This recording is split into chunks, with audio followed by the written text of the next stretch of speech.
Anyone who's watched a horror movie knows that dolls, children, and animals always mean sheer terror. But Kampung Monyet, Indonesia, takes horror to a new level by dressing their local masked monkeys in children's clothing and attaching dirty doll heads to their faces. This old Indonesian tradition goes back centuries, but has recently been abused by poor street performers as a novelty act called Topeng Monyet, or simply Masked Monkey. The monkeys in these freaky acts are chained and live in abusive, poor conditions where devastating transmittable diseases like tuberculosis and hepatitis spread quickly. The Indonesian government recently took measures to prevent these terrifying masked monkey shows because of the wildly inhumane and unsanitary conditions they represent. Granted, it was without much luck, because there are still over 150 masked monkeys hauntingly creeping around any corner in Kampung Monyet.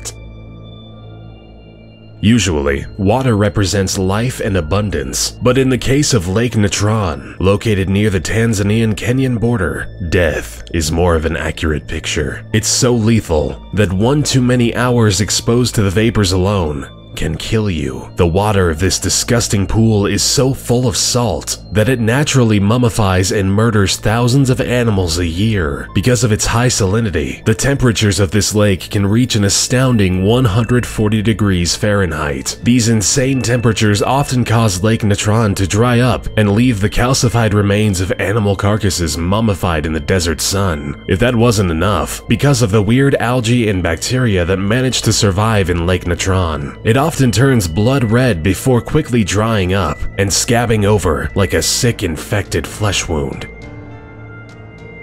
The Waverly Hills Sanatorium originally opened in 1910 to care for patients suffering from tuberculosis. Unfortunately, the hospital quickly found itself overwhelmed by the infectious disease during an epidemic in the early 20th century and replaced the two-story shack with a 5-story Gothic behemoth. Since tuberculosis is an extremely contagious airborne bacteria, they designed this new building to be a self-contained town with even its own post office, zip code, and farm. Waverly even had a complex tunnel system underneath it to exchange any extra supplies and give the dead back to the living, because at the time, tuberculosis had more than a 90% mortality rate. The idea was, once you checked in, you never checked out. This death sentence applied not only to patients, but doctors, nurses, and any other person who set foot through these doors. No one was allowed to leave, ever. But if you did, it was inside a body bag.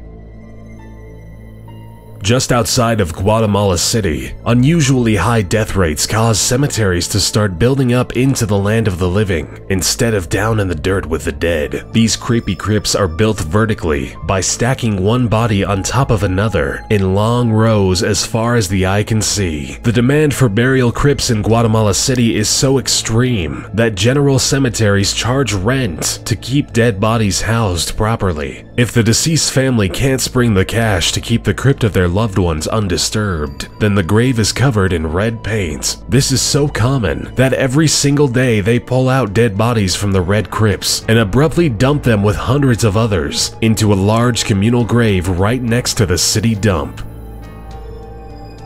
Even if you have a taste for the unusual, the pieces on display at Amsterdam's Museum Vrolijk will leave a formaldehyde taste in your mouth. This vast collection was originally owned by Dutch anatomist Gerardus Vrolijk and his bizarre son before they sold it. The Museum Vrolijk is jam-packed with dead, preserved oddities like fetuses, conjoined children's skeletons, and mutated baby bodies suspended in formaldehyde. The excuse for their super morbid rooms filled with dead children is because they are used as study tools for medical students at the university. But don't worry, your morbid curiosity can still take a look, because admission to this freak zone is free.